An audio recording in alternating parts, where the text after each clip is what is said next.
La règle, c'est qu'on court tous après le temps, mais sans préparation, difficile d'être bon en négociation.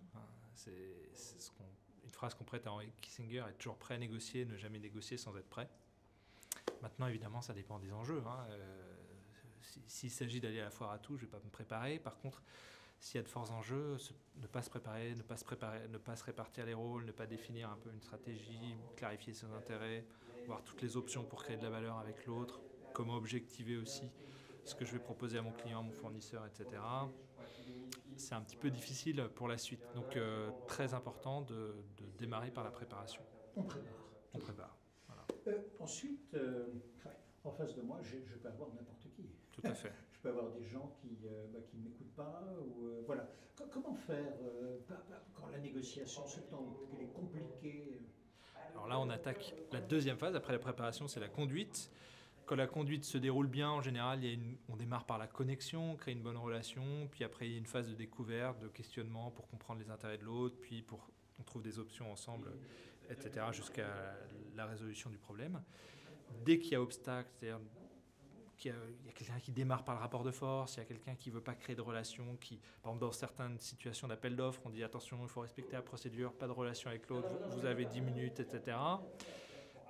Ça devient plus complexe, évidemment, mais ça s'anticipe aussi si on se renseigne un petit peu. Parfois, ça ne s'anticipe pas parce que c'est juste un déclenchement émotionnel par rapport à quelqu'un qui est mal luné, ou alors quelqu'un qui est de mauvaise foi ou qui utilise des tactiques déloyales comme on l'a vu aujourd'hui dans la grande distribution. Ça peut être une stratégie de déstabiliser l'autre pour voir s'il peut, si je le secoue sur la relation, s'il peut céder sur le fond.